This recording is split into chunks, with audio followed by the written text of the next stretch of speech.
welcome to this episode of Joy's World, the podcast. Oh, I need a jingle. I definitely need a jingle. Today, I have a special guest with me. I found her on TikTok, and we're going to talk all about TikTok in a little bit. But please welcome the lovely Claire Sisk. Welcome, Claire. Woo! Welcome to my world, babes. Thanks for having me. No problem. Are you excited? I am. I actually am. You're someone who's on my level. Not many people are on my level, but I feel you are. Well, that's good. Hopefully you think that by the end of this episode. Hopefully. So Claire, I always ask everyone I interview the same opening question, which is, how are you feeling today? How am I feeling today? Do you know what? I woke up in quite a bad mood, but I've just eaten some Rebels, so I feel good now. I mean, chocolate will do that for you. It will make you feel better. Yeah, it's a proven fact, I think. It definitely. I ate the whole bag, so tomorrow I probably won't feel good about that. But right at this moment in time, it's perked me right up. I believe though in like doing anything that makes you happy. Live for the moment.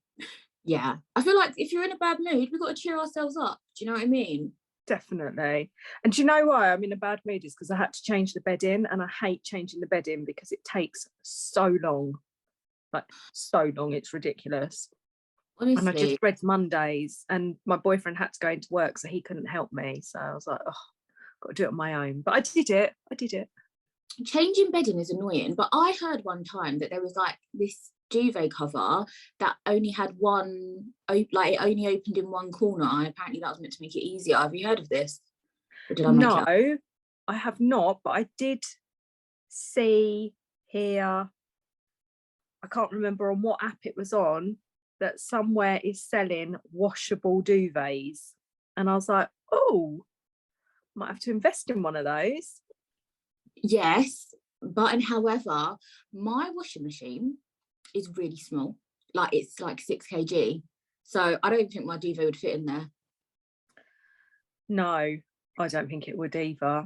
But I mean, most people would say just buy a bigger washing machine, but why would I do that? I'm pretty sure this one you popped, like to make it a thicker tog, there were poppers along it and you would pop two together. I don't know if I now imagined that. Also, can I just say I hate poppers as well. I prefer buttons or zips on duvet covers because the poppers always unpop. It's annoying. See, buttons are tricky for me. I've never had a duvet with a zip before. That really? Sounds fancy. Yeah, that sounds really fancy. No, they're not. Honestly, they're not. I got it from Lidl's. Oh, yeah. I mean, if Lidl's is fancy now, then I mean, you know. Oh, might have to Google that. Zip up duvets. Yeah, zip up duvets. And also, you know those like fleecy duvet covers, like the teddy ones, they usually have zips on them as well, but I can only use them in the winter because they get you really hot. Also, sorry, since we're talking about bedding, I really hate, you know, like when you're in bed and then someone moves and the corner of the sheet comes off. Oh my god, like I can't sleep like that. I have to get up and fix it. Yeah, I bought deep filled fitted sheets purposely because that is a bugbear of mine. So now the sheets I have, they tuck right under the mattress, and I've got quite a thick mattress topper as well, and it goes right under that because that winds me up. That really winds me. I'm like the pea and the princess when it comes to sleep.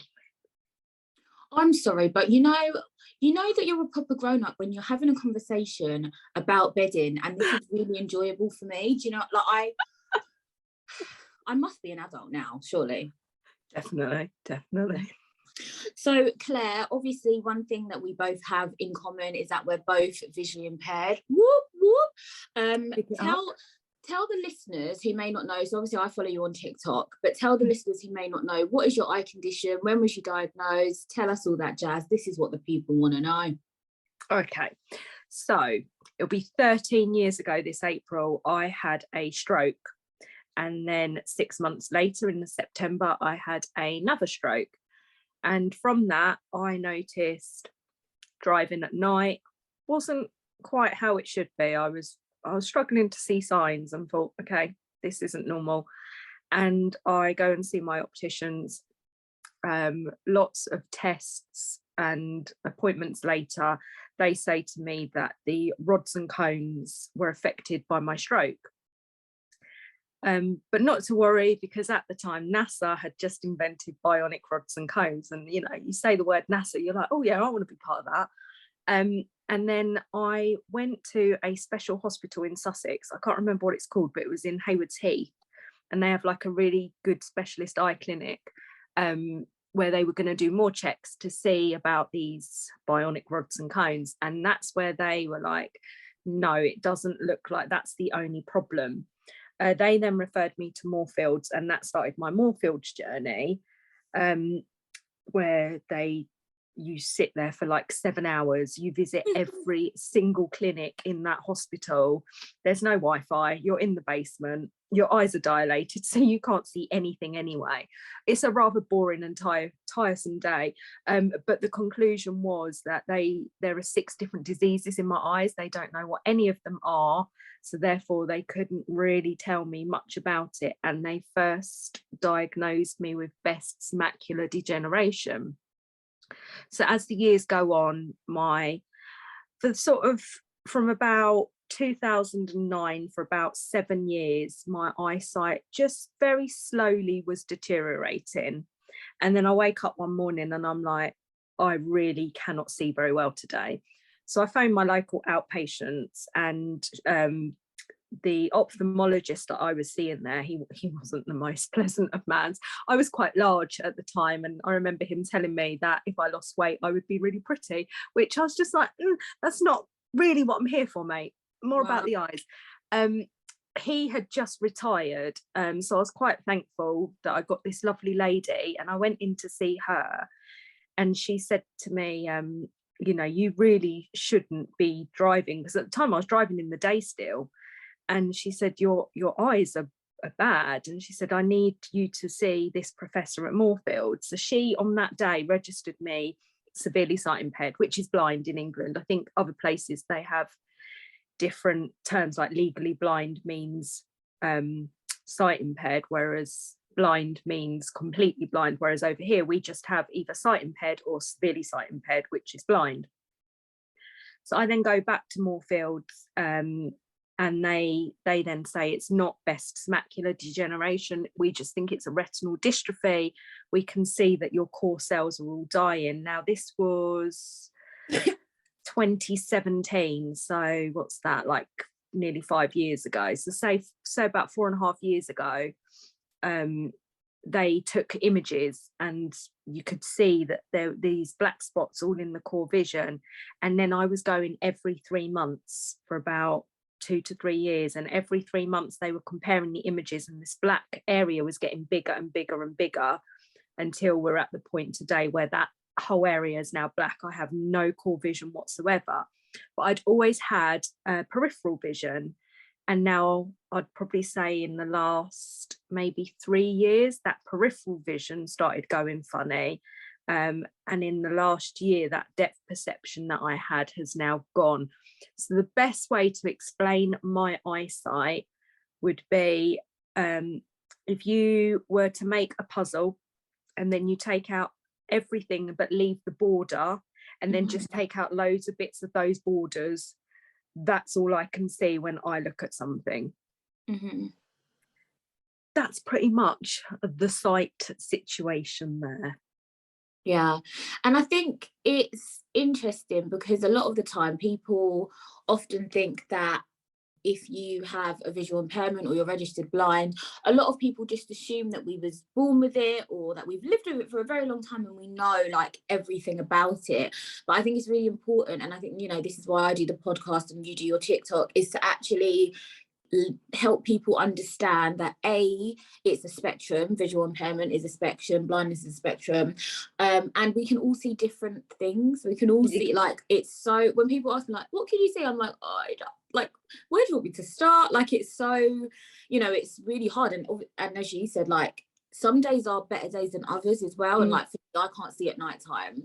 Like, I don't like going out at night. I'm like, I can't fucking see shit. All I can see is the lights of cars and stuff. Yeah. But it varies, you know, it very much varies.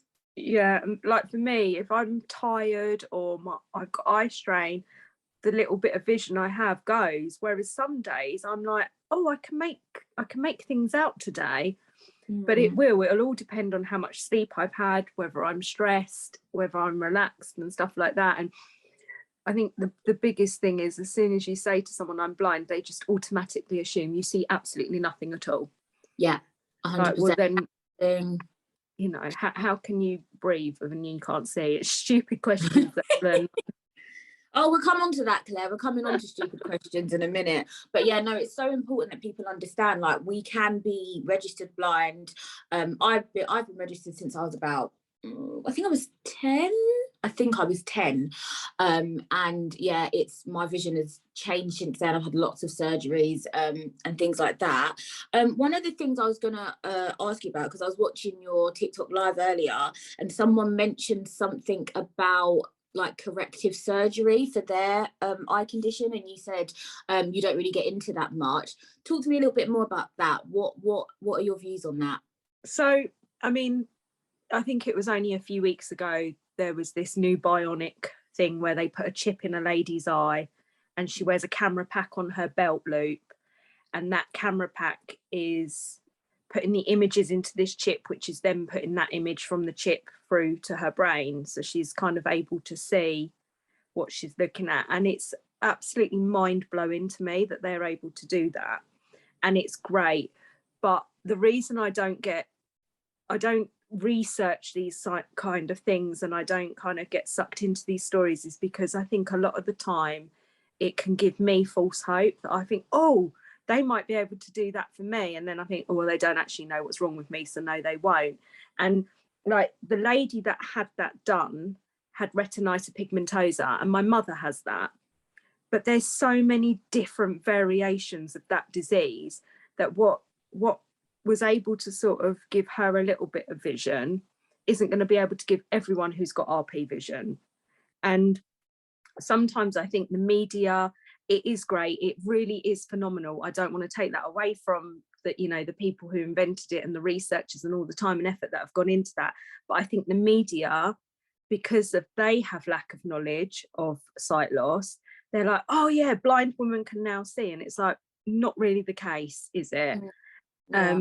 And I think it just gives people false hope. And then you probably have it yourself, where your followers and your friends and your families and people who know you are like, oh my god, did you see this, can they do it for you? It gives them the false hope that, oh, they might be able to fix Claire's eyes, they might be able to fix Joy's eyes. And it's just like, yeah, no, that's not going to happen for me. So that's why I don't read those stories, because I think it can just have a bit of a bad effect on my mental health, because I'm always hopeful that they'll find out what it is and that they might say we can cure it. But I'm kind of one of these people, I do hope for the best, but I'm also real and I'm prepared for the worst. And if life is just going to be like this for me, then I'm fine with that. But if they do find a cure and find out what it is, then I'm also fine with that. And that's interesting, because I totally hear what you're saying, but I also would go a step further for me, and I would say I don't think I even want my sight back. Like I really feel like I have done a lot. I don't know, I'm not religious or anything like that, right? But I kind of feel like I was meant to be like this, and I feel like if I all of a sudden had some surgery that got me more vision, I don't know what I'll do with it, Claire, other than look at men. I don't know what I would do. I really don't. I feel like rather than wanting to, and I feel like it's everyone's personal choice, but rather than like for me wanting to like correct my vision, I would rather the world was just more accessible, and then I wouldn't have as many issues, you know what I mean? That's it for me. Like I actually don't think so. Like my right eye is totally blind, and I used to say, oh, if they could do something with that eye, then I would go for it. But if there was anything with my left eye, because I've got a little bit of vision in that, I wouldn't want to like tamper with it, basically, because things can go wrong.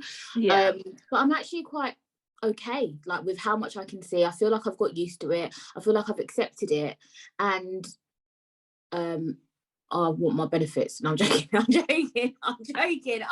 I'm joking. Am I? Am I, Claire? Am I? No, I get what you're saying, because you get used to your life the way it is, you know, like people quite a lot of the time would say, would you rather be deaf or would you rather be blind? And I'm like, I love music. I would much rather not have eyesight than not be able to listen to music. But if you were to ask a deaf person, would you rather be deaf or blind? They're used to that life. And I mean, I do believe everything happens for a reason, and sometimes you don't find out what that reason is for a very long time. And I think, you know, my eyes were like this because maybe I am meant to educate and raise awareness. You know, maybe I'm just not meant to see how ugly the world can be at times, and things like that. I do think it, not so much when I first was going through this. I just thought, God, what have I done to deserve this? But now I do hear what you're saying. That's not to say that if they would fix my eyes that I would take it, because I loved driving, and for me that is such a huge thing to me still, that it's the one thing I think I can't let go of. I had so much independence when I could drive, and just not having to rely on anyone. But then, that being said, it's like, well, actually, you know, I'm really fortunate. My boyfriend, my daughter, and even when my parents live near me, will drive me anywhere I want to go, my best friend. So it's not a huge inconvenience. I think it's just, I'm still, although I've been going through this for nearly 13 years, it's still quite new, because the majority of most of the sight loss has been in the last 4 years. I think I'm still getting used to it. Yeah, and also you've had that experience of driving, you know what that's like, and it's been taken away from you. Does that make sense? Whereas some people like me, for example, I've never like been able to drive in my life, so now the goal is just to find a partner that can. Do you know what I mean? That's the goal, Claire. Preferably with like a Bentley or Rolls Royce or something. Yeah, or a Jeep. I kind of like a Jeep. I want a big car. Do you know what I mean? Yeah. But yeah, no, that makes sense. Like when you've had something and then it's taken away from you, that's very different to when you're like born with it and you've just never been able to do that thing. Not that you don't have that desire, but the desire would be different. Does that make sense? Because you know what that feels like. Talk to me a bit about TikTok. So that's how I discovered you. I think you just came up on my For You page. I started following you and seeing your videos and things like that. When did you start your TikTok? Why did you start your TikTok? And how are you finding it? Right. So when did I start it? I think it was like March or April last year. And it wasn't just TikTok I was posting on. I was using Facebook and Instagram as well. But the backstory behind that was, so I'd been to the supermarket, and I do a lot of stuff on my own still, me, my cane, and my CNAI app. I'm fiercely independent. My boyfriend and daughter are always, oh, I'll come with you. And it's like, no, I can do this. So I'm just trotting around the supermarket, minding my own business. And I don't know what I was making that day, but I needed some form of herbs or spice. So I'm in the herbs and spices with my CNAI, and it's, you know, reading out basil, oregano, Italian spices. And this woman, bless her, come over to me and she said, oh, do you need any help? And I said, no, I'm really good, thank you. I've got my app and it's got me covered. And she said, oh, do you mind if I watch? I'm really fascinated. And I was like, no, go for it. And then we started talking about how I do things using this app. And she was just blown away. She was just like, I cannot imagine myself being able to do that if I was in that position. And she was just so, so lovely. And then I go to pay and I'm at the till and I get my phone out and I'm texting my boyfriend. Now, majority of us who have visual impairments or are blind, we use voiceover. Some people are lucky enough that they can just use the massive text. I used to be that person. I could use my phone with the text, but I use voiceover now. So I get my phone up and I'm texting my boyfriend, and I'm using text to speech. When you've got a basket in your hand and your white cane in the other hand, it's just easier rather than using voiceover for the keyboard. And I'm saying to him, nearly done, be out in a minute. And the man in front of me basically accuses me of being blind, faking being blind because I'm using my mobile phone. And I was just like, I was so shocked. I come home and I just thought, if he thinks that about me, does everyone else? Do my friends think that? Do my family think that? And it really bothered me. Now, I don't normally let stuff like that get to me. I'm just such an easygoing person, and I'll just take the mickey out of everything. And normally that I would just laugh it off, but it really affected me. And then I thought, I'm going to share how anxious I get crossing the road. I want people to understand that. And I did. I trotted down to my local Tesco, well, tried to, and I couldn't quite cross the road. I think because I was filming it, I was putting so much pressure on myself to try and do it, and I couldn't do it. And I posted that to my personal Facebook page, which I have all completely private. So it was literally only my people who actually know me in real life and my family who saw it. And a few people were like, wow, I never knew that it was this hard for you. I didn't know that your sight was this bad. I think because when I worked, people just, like, I knew my building, I didn't use my cane in my building. Like, I don't use my white cane at home. In familiar places, I don't use my cane. And I would just, stroll around like I knew what I was doing. I mean, I'd walk into the wrong meeting room or the wrong toilet at the best of times, but no harm in that. Like, do you need a hand there? Oh, wrong toilet, sorry. It was just one of those things that I think people see that you're not got an aid, so actually it's not as bad as what it is. And then they see this video and they're like, oh wow. And I remember one person saying it had quite an impact on them and the way they thought about me. And so I thought, oh, okay, I'm going to pop this on my Instagram. And I'd recently had TikTok, but it was that whole TikToks for kids things. And then I seen a webinar thing with the RNIB, because I'd also been recently made redundant, and I saw a webinar with the RNIB talking about helping people with sight loss get into work and stuff. And I thought, oh, I'm going to sign up for that. I'm going to do that. And I cannot remember the person's name that I spoke to, but there was a person in, like, they do little connect groups for your counties. And I was talking to him, and he was saying about another charity, which I don't know if he's allowed to, how they were doing a webinar on social media and how people with disabilities are using social media to kind of make a job. And I was like, okay, well, I'll give that a go. So I joined this webinar, and there were lots of creators on there. I can't tell you their names because I can't even remember. But they were bigger than what I was. I had like 10 followers, and they were all saying, depending on your age, depending what platforms you use, will depend where your audience is. Oh God, I wish I could remember his name. He is completely blind, but he did a YouTube video where he took his prosthetic eyes out to prove he was blind. And I was like, well, you should never have to prove to someone. If they don't believe you, they don't believe you. And I don't know, it just ignited like a fire in my belly, because that really upset me for him.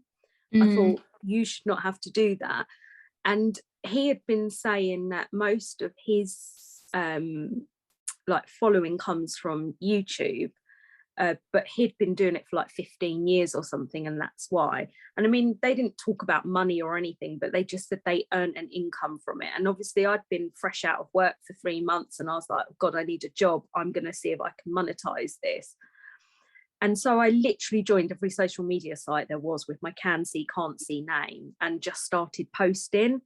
It just so happened that TikTok was the one that kind of gained momentum quicker and gained a following quicker. And I wasn't really taking it seriously. I was maybe posting every 4 or 5 days to start with. I was more of a listen kind of to the TikToks and move on. And I didn't really know what I was doing on it. It's not completely compatible with voiceover. And then sort of over the summer, I did start posting a bit more. And then come October last year, we had Blind Awareness Month. So I thought, right, every day I'm going to film myself doing something to show people this is how I do stuff blind. And that's kind of what elevated me, not Mhm. just on TikTok, but a mass following then on Facebook and Instagram came, and a slow following on YouTube. And before I knew it, like, I was having newspapers contact me, TV companies, podcast people. There was just all this interest all of a sudden. Oh wow, you're blind, let's talk to you. And that's kind of where it came, like how it happened. You mentioned it just there, about TikTok not being totally compatible with voiceover. That was one of my questions, actually, because I'm one of those people. I use large print on some apps like WhatsApp, Messenger, but on like Facebook and TikTok, those apps don't enlarge. And I use voiceover as well. I'm always turning it on and off. But I'm like, it's really difficult. I'm like, it's so difficult, Claire. I need some tips, babes. It's so I'm like, what the fuck is going on here? Because everything is not labeled, so it's really hard to navigate. How are you gone about that? Do you get help with it, or? I do, yeah. So I use voiceover, but I also have speak screen as a shortcut. So I'll disable voiceover and use speak screen, because sometimes that will, because obviously on voiceover you're swiping, aren't you, and it will read to you. But with voiceover, you've got to imagine it's just in this grid format, and if those buttons don't fall within that grid, it's not going to pick it up. So like on TikTok Live, the buttons at the bottom were all so close together it can't read them. So, but if you disable that and then you speak screen and just tap with your finger all over your phone, it will narrate it to you. But sometimes it doesn't. So on TikTok Live, that's probably the biggest one, and the Asda shopping app. They're not compatible at all with speak screen, voiceover, or description. So I got my boyfriend to put a tiny bit of blue tack, I think it was on the bottom right, where where you end the live, and then you've got to confirm it. But again, because the voiceover would be off for me to press that, I didn't know where the confirm was. So I have 2 bits of blue tack on my phone, so I knew where to press. And again, so the Asda app, is it Asda or Tesco's? One of them, when you've got stuff in your basket and you go to review the basket, your voiceover doesn't work, so it doesn't scroll down. So you have to physically keep tapping. And obviously, if it's a good eyesight day, I might be able to work out where one item is versus the next. But if it's a bad eyesight day, it all blurs into one. So I can't really see where I'm tapping. And you're kind of just tapping and hoping for the best. So sometimes I do have to get help. And like with editing videos, I cannot do that. So voiceover is completely not compatible with that at all, which is why my videos are so basic, because I can't edit them. But if I do need editing, then I get help on that. Yeah, no, it's really hard. And you know what I found as well, because I use the Tesco. I have the Tesco app. Shout out to Tesco. But I actually find doing it on Safari is better with voiceover. Like, more things are labelled if you use the website rather than the app. But they will, like when you go on the website, they always try and like divert you to the app, and I'm just like, I don't want to go to the app. Leave me alone. It's so annoying though, because like you put you search Warburtons, and then it's like gives you all the unnecessary information that you need. It's like, I just need to know that this is Warburtons and it's £1.10, that I bought the big loaf and not that stupid half loaf that old people eat. That's not what I'm after. I want the big loaf. But no, you have to go through the whole 100 grams, £6.66 per kilo.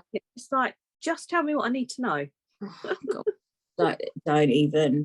I mean, this is the thing, like, technology is great, voiceover is great, but it can be very long. It really is. So time. That's why I just chop and change, because I can't deal with it sometimes. I'm like, oh my God, it's really annoying. So one of the things that you do and talk about on your TikTok is doing your makeup, not being able to see. So I never used to wear makeup. I used to think, oh, you know what, I can't see, I can't do it, it's going to look terrible, what's the fucking point? Then, like, so when I had some makeup, but I'd only like get a friend to do it if we was going to a club or something like that. But since I had my weight loss surgery, which I spoke to you about on Instagram, I feel so different, and I feel like before I didn't really want to make that much of an effort. Yeah. But now I'm like, no, do you know what? And also seeing other visually impaired people doing their makeup also encouraged me. I was like, well, if they can do it, then I can do it. I Good for got my you. sister to show me the basics. She told me, like, put your concealer here, put your foundation there. And then she told me, when you feel like you've blended enough, blend some more. And I was like, okay, fine. And now, Claire, I love it. I absolutely love it. I'm like, and you know what? Because I saw one of your videos where you were saying that if someone's around, you'd ask them to check it just in case. I do that as well. But because where I live on my own, sometimes I'm asking my 6-year-old, I'm like, does mummy's face look okay? Honestly. But I've actually got comfortable to be, like, I'm at a point now where I'm like, I will do my makeup on my own and go out. What's the worst? If you've got the right colour match, like, really, what's the worst that can happen? Do you know what I mean? Like, and as I say, if you blend enough, you'll be all right. And I'm actually okay with having, if there's a little smudge or whatever, like, I'm sure someone will tell me, it will be fine. Like, I don't feel embarrassed anymore, whereas before I felt super embarrassed, like, no, it's not going to look right, I can't do it, I'm gonna look like a clown. But I love it. No, I'm the same. And you know, if no one is around and I'm going somewhere and it's, you know, an important thing that I'm going to, I use Be My Eyes and I'll ask them, you know, does it look okay? And I've only ever had it once where she's like, oh, one side is a bit darker than the other, where I hadn't blended my contour. But I'm like you, it's like, well, if I've got a bit of mascara that's up here and I don't know it's up there and I go out and I've got a white cane, people are probably just going to think, oh, bless her, she tried for her face. She did try. It's, you know, like, I think a lot of the time now, I since going through sight loss, I just think, what's the worst that's going to happen? You're not going to die, so it's not the end of the world. And it's no big people do deal. their makeup shit as well, let's be honest. Exactly. People can have crazy makeup, so we at least have an excuse. Exactly. And we can hide behind our cane and go, well, I'm blind, it's not my fault. I didn't know. I didn't see it there.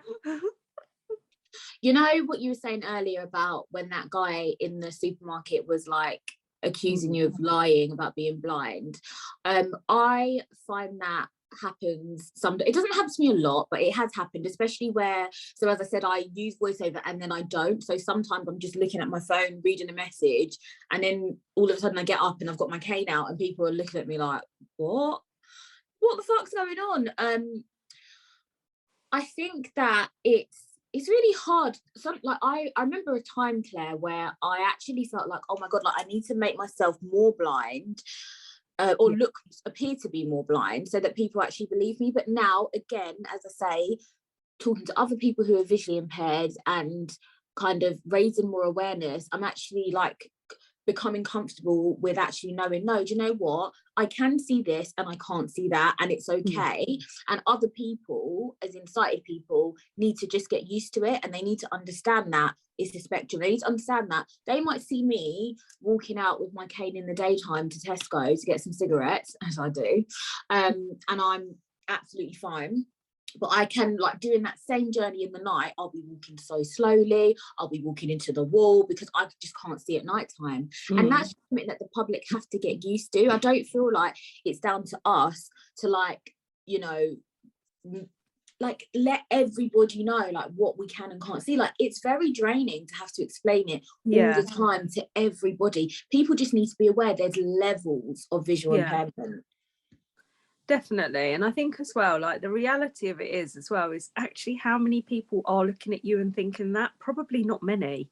I think you always, it's like when you grow up, you're so worried about what you look like, or, you know, what someone's going to say about your new haircut and stuff. And it's like, well, actually, how many people are looking going, oh, look at her hair, or oh, look at her shoes? They're probably not even looking, especially today when most people's heads are in their phones the whole time.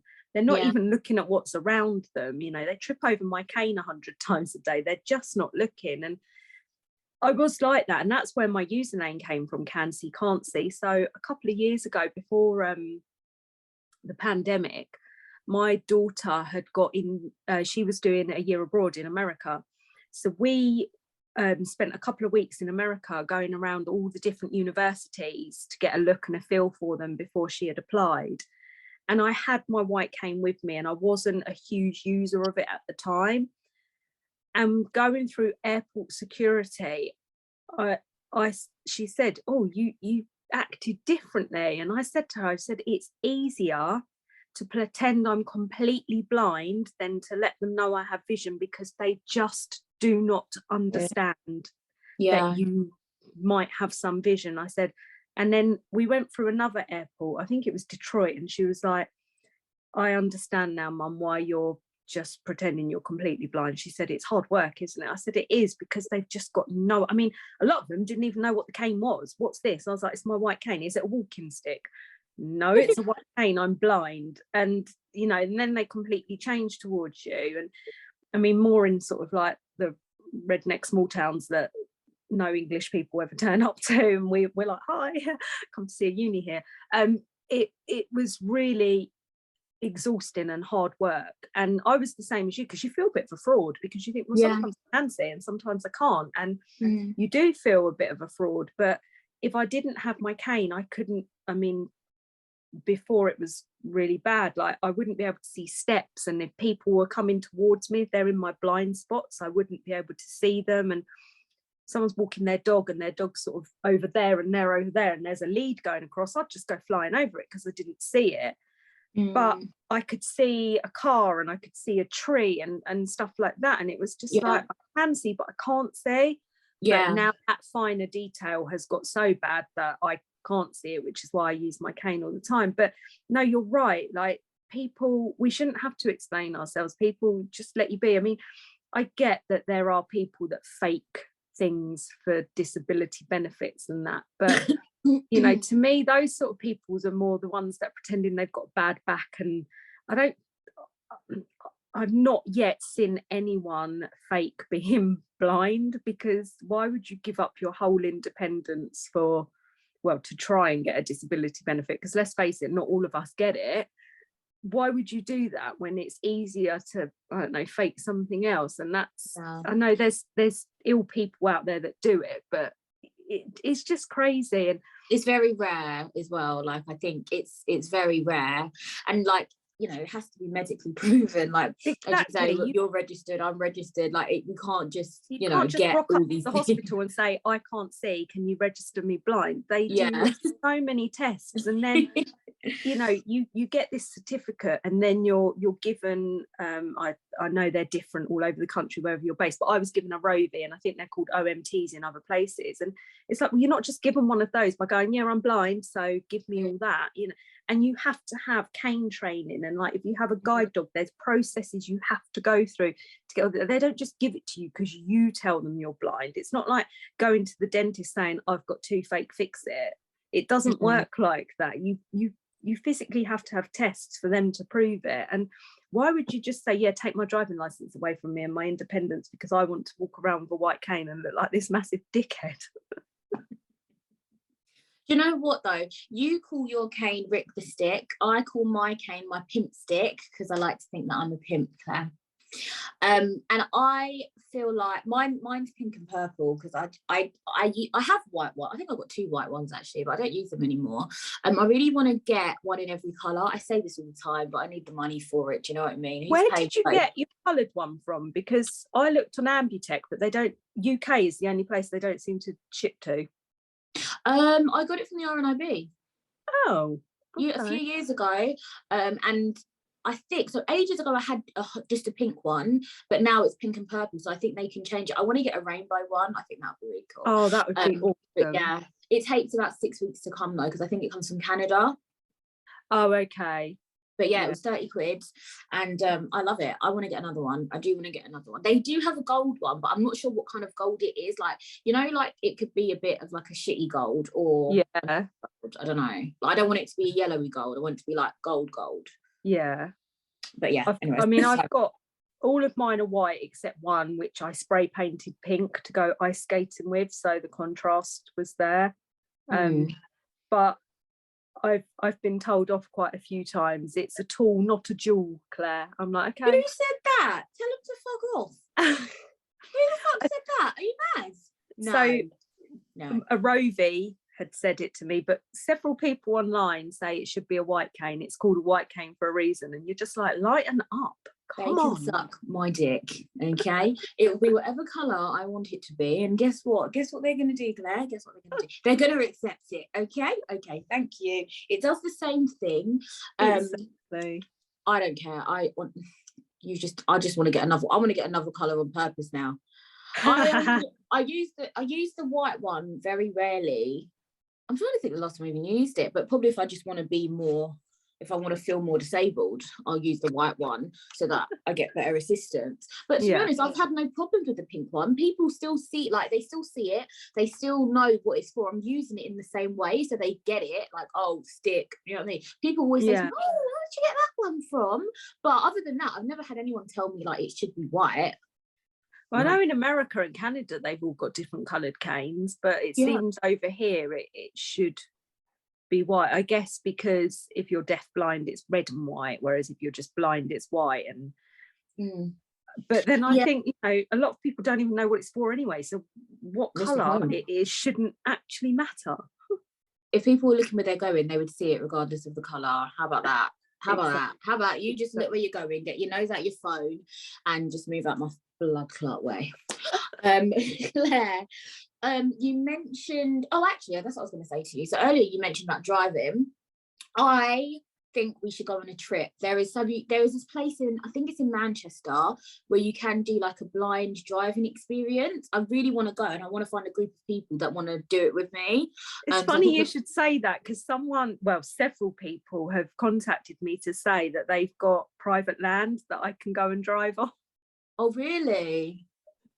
I'm here for it, Claire. My PA, right? I don't know if I should say this. My PA, she was like to me, you can drive my car if you want. I was like, no, like, because where the car park is quite small, and like, she let me go in it. I turned the key and I was like, no, I can't do this. I don't like it. I was scared. I was like, I don't feel like I can control the whole vehicle. Like, the pressure was so scary. But I really want to do like if I had like a big open space, I'll be more confident. And also I need an automatic car. Who's driving a manual? It just seems confusing. See, I passed my test in a manual, but then maybe we should go to a fair and do bumper cars first. maybe we should, but we got to do something. We are going to get in a car before the end of this year. I'm down for that. That will be so fun. I've never driven a car. Like, there's a place near Lakeside that does it as well. Oh, is there? Yeah, someone in Essex contacted me saying that they've got, because they teach under 17, so that as soon as they turn 17 that they can have like one driving lesson and then do their test. And they said that they would let me drive, and I was like, you might regret saying that because I'm going to do it. Oh no, it will be so fun. I just want a picture in a car. I think that's what I want. That'd be pretty awesome. So you mentioned your partner earlier, and everyone knows that listen to my podcast that I'm a single Pringle, always mingling. I kind of feel like I was looking for love, and now I feel like I've given up. Talk to me a little bit about your partner. When did you meet him? Can you find me a partner? I don't have the best track record. So I had my daughter when I was 20, and I was with her dad not very long when we fell pregnant, and we split up when she was 3. Then I met someone else when she was 4. We actually got married, me and that person, but whilst, you know, I was dying in hospital of a stroke, he was having an affair. Wow. So we obviously split up, and then I stayed single for ages because I just didn't like men anymore. My daughter's dad never cheated on me, well, not that I know of, but he just wasn't a very nice person to me. Like, I don't want to slag him off because that's her dad, but when you're young, I don't think you know how to treat each other, and there was a lot of emotional abuse. Like, he used to call me things like Jabba the Hutt, and he just wasn't very nice about it. I mean, he's completely different now, and we've got a lot of respect for each other, and you know, he's still part of her life. so I stayed single, and I went on a few dates. Now, I had started losing my sight going on these dates, and it was always a bit, do I tell them, do I not? But I wasn't driving far, and I was only allowed to drive in the day, so I thought, unless it comes up, I'm not going to say anything. But they were all wrong uns. They were just, these are the Nothing's sort of guys changed, Claire. Nothing's changed. This story just is the worst. So I've met this guy in a bar. As I said, I was bigger when I was like in my mid-30s, a lot bigger. I was nearly 20 stone. I met this guy in a bar because I'd never do the meeting online, because I thought, well, when they meet me, they're just gonna be like, you look different, because you do photos, you look different, and I just, that whole, oh, she's big and she's blind, I didn't want. So I met this guy in the bar, and I thought, right, he knows what I look like completely, and he still wants to go on a date with me. So I was comfortable with that. So we meet up and we go on the date, and we go to Pizza Hut. We go to the cinema and we go to Pizza Hut. And he says to me, I would normally offer to pay the bill. He said, but you're clearly going to eat more than me, so we'll go halves. And I was just like, okay. And obviously at that moment in time, I'm done. That was it. There was no more date. But I'm not a rude person. I'm just going to continue being pleasant. And when it's over, it's over. So he then drops me home, and he asks if he can use my toilet. And I was just like, I don't want you in my house. But, he had driven quite far. So I was like, yeah, okay. So he goes to the toilet and whatever. Anyway, he goes. And I go upstairs. He'd left a floater in my toilet. I was livid. So I texted him a picture, and I was like, thanks. And he went, oh, too much fibre. The next day, he sends me a link to some fitness DVD on Amazon and tells me he'll buy it for me. And once I've lost weight, he will pay for me to have my boobs done. Oh my God. And I was just like, are you for real, mate? Seriously? Anyway, he got blocked. There were a few others who are just... I can't even talk about, because I'm just... Claire, give me some hope. You're not giving me hope, please. I don't want to give them the time of day, because a couple of them have since sent me messages saying, I'm sure we went on a date together. And it's like, yeah, we did, you arse. Anyway, I then get with my ex, who wasn't the best looking guy, but I was more about personality, because losing my sight was like, well, do you know what? Looks actually don't matter, because they really don't, because looks do fade. Whether you've got eyesight or not, looks do fade. And I thought he had such a lovely personality, I thought. And we had been together for quite a few years. And he had a baby behind my back, and God knows how many affairs. So obviously I split up with him. And then I meet who I'm with now, but we worked together. So I knew who he was. He had no idea who I was. But even when I was with my ex, I liked him, because there was just like this little joke at work that whenever my manager went into a meeting with him, I'd always be like, oh, touch him inappropriately for me, and just stupid stuff like that. So everyone knew I liked him except him. He didn't know I liked him. And there was lots of stalking, like not me sat outside his house kind of thing, but just sort of from afar in the office. And the days he was in work, I would make a real effort with the way I looked. And I never really had a reason to need to speak to him. And my manager, he was all happy, comes skipping over, and he was like, Claire, we're working on a project with him. And I was like, yes, I'm involved. He's like, oh yeah, definitely. And he said, email this and do this for him. And I'd done the work for him. And I remember him replying saying, wow, that's the quickest anyone's ever done anything for me. And I really wanted, like, the dirty mind in me came out, and I was like, no, be professional. But he still didn't know my name. Anyway, fast forward like 2 years, at the Christmas party, oh God, I had gone, and I was with my two friends, Kelly and Lorraine, and they knew I liked him. And they're like, just go and talk to him. Now, I'm not joking. The whole night we couldn't get near him. He just has he was really well liked at work, like not just by women but by guys. Like everyone just liked him. He's such a likable person, and you just couldn't get near him. There was just this group of girls around him the whole night, and then like his entourage. And we had a pick a mix stand at the work party, and I had a dress on with pockets, and me and my friend were filling my pockets with pick a mix because, you know, you need snacks. 100%. And I was like, right, I'm going to go over and talk to him. And as I've got nearer to talk to him, just more girls turned up, and I lost my shit. I was like, I'm not doing it. And like proper slamming my foot down, throwing a proper toddler tantrum. And with that, my friend Kelly just yanked me and pulled me over to him. And I remember her tapping him, and she went, Claire wants to talk to you. And he turned around to me, faced me, gave me a shot, and then turned his back to me. And I was like, oh my God, he got me a drink. And then I realised, like, no, he didn't. Everyone's got a shot. He's just given me a shot. And then my other friend, Lorraine, tapped him, and she was like, Claire wants to talk to you. And he said, what do you want to say? And I was like, I want to lick your face. Oh, wow. Like, go on then. And I did, and I licked his cheek. And he says to me, still to this day, from that moment, he said, I knew I was going to love you. And then we just spent the whole night talking.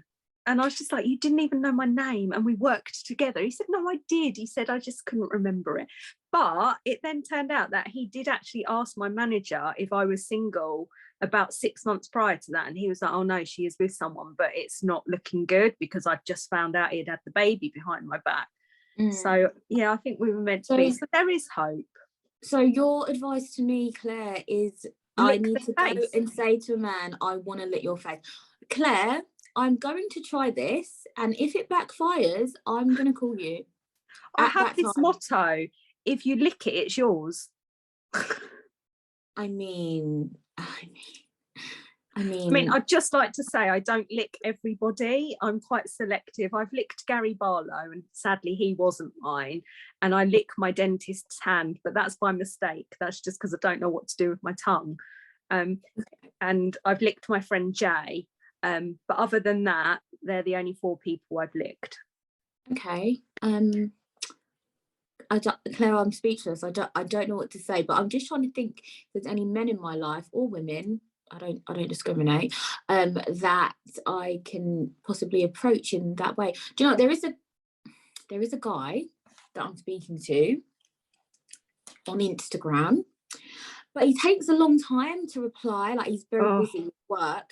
So maybe my next message needs to just be, I want to lick your face. Yeah, just, you know, what have you got to lose? Tell him you brush your tongue, if that helps, because, you know, a lot of people are funny about that. I brush my tongue. Yeah, you've got to brush your tongue, guys.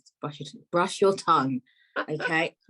I'm going to try this, Claire. Honestly, I'll let you know how it goes. It worked for me. I'm like, with the most amazing person in the world that I never thought I stood a chance with. Like, the amount of girls that were around him that night, and he chose me. I was just like, and he knew as well that I was losing my eyesight. And how long have you been together? We've been together 5 years, and so after we'd been on a few dates, the whole eyesight thing came up, and, you know, I said to him, it is only going to get worse. But I mean, we met on December the 19th, and this was kind of in the January, and I remember him saying, I'm in it for the long run, no matter what. And I was like, wow, you know, we haven't been together that long, but he's already saying that he's going to be committed, what I go through. And I had a Moorfields appointment within that small window, and he sat in that hospital with me that whole day. Now, none of my exes ever came to my hospital appointments with me, because no one had 7 hours that they could spare. And he sat with me all day, and I just remember thinking, he's such a good guy. Like, and I think that goes to show, Claire, because I always say to, like, my girlfriends now, is like, if a man wants you, they'll have you. That's it. There's no, like, there's not a question. It's not like you shouldn't be wondering about it. I'm not like, it's not, you shouldn't be playing games. It's like, no, when a man's ready, because this is the thing, like, I know, like, where we have a difference in age, but like guys my age, like 27, 28, 30, some of them are ready for like a relationship, they want to settle down, blah blah blah, but a lot of them are not. And I used to entertain that, whereas now I've got to a point where I know what I want, in life. I know what I'm looking for, and I'm not here to play games. And I do believe, like, if a man wants you, they will make the time. They will make the time if they think you're worth it, if they want you, and if they're ready for that. And I think it's really important for women to understand that, like, you are the prize. You know what I mean? We are the prize. And they should want to, you know, chase us. So yeah, I will be sliding into people's DMs, telling them I want to lick their faces. And if it all backfires, Claire, I'm telling you. And if it works, I want to be at the wedding. 100%. Chief bridesmaid. Chief bridesmaid. So Claire, we're nearly at the end of the podcast, but my last question to you, and it's a hard-hitting question, so just brace yourself, okay? Braced. Okay. Now, really, there should only be one answer to this question, but the question is, Claire, what is your favourite podcast? Of course, it's Joy's World. Oh, really? I have only just got into podcasts in the last month or two, and they have started with disability podcasts, and I've listened to yours and a guy called Ezric. I don't know if you follow him. He's called Blind in NY. I know Ezric, yeah. I can't remember what his podcast's called now. Something Beyond Disabilities, and then Kai and the other guy that does it. I can't remember his name. Oh, I'm so bad with names. And actually, you're also entertaining, and it's, I mean, like I say, I think we're quite on a similar wave level. So I have quite a warped sense of humour. Well, I mean, go around licking people, for God's sake. So, and I find some podcasts I find too serious. I'm just like, I can't be doing with that. And then there's a comedian as well whose podcast I've just started listening to, and Anthony Jeselnik, who's got very dark humour. So don't listen to him if you don't appreciate dark humour. But yeah, no, I'm really starting to get into my podcasts now. So I shall definitely be going back and listening to more. But words can be quite powerful sometimes, and you don't realise it until you kind of invest that time into listening. So yeah, well done. Thank you. I love it. I love podcasting. I've been doing it for nearly 4 years now, and I really enjoy it. I just like talking shit for a living. It really makes me happy. Claire, everyone that comes on my podcast, I like to get them a little gift just to say thank you for giving me your time. Your gift is actually in my other room, but I will give it to you tomorrow because we're seeing each other tomorrow. But I've got you a little Joy's World, the podcast box, and a bottle of Baileys. So I hope you like Baileys. Oh, bless you. You didn't need to do that. I do. I bloody love a Baileys or a pint. I haven't had Baileys in so long. But yeah, I love it. It's nice. It's a nice little treat, isn't it? Oh. Guys, thank you so much for listening to this episode. Remember to follow your dreams and follow me on Instagram at Joy's World the Podcast. Follow me on Twitter at joyxoxo. Email me if you're a hot guy or a hot girl, joyspodcast@hotmail.com. Claire, my love, can you shout out your TikTok, your Instagram? Yeah, so my pages are can see, can't see, but on Instagram it's got an underscore. Make sure you follow her, guys. She's amazing. Her content is great. Claire, thank you so much for coming on. Thank you. Guys, remember to stay happy and live your best life always. Mwah.